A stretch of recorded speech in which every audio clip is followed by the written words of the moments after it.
யாரும் பார்க்க தேவையில்லன்னு தோணுச்சு, ஃப்ளர்ட் பண்ண தேவையில்லன்னு தோணுச்சு, காம்ப்ளிமெண்ட் பண்ண தேவையில்லன்னு தோணுச்சு. அதுக்கு தான் நான் இருக்கேன். I just wanted to protect you. நீ ஓகேயா இருக்கியா, சேஃபா இருக்கியா, அது மட்டும்தான் என் மைண்டில் ஓடிக்கிட்டு இருந்துச்சு.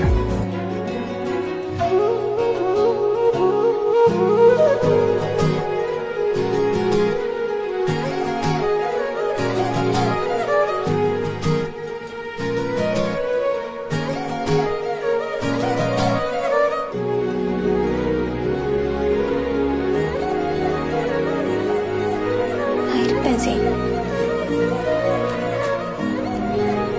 Unless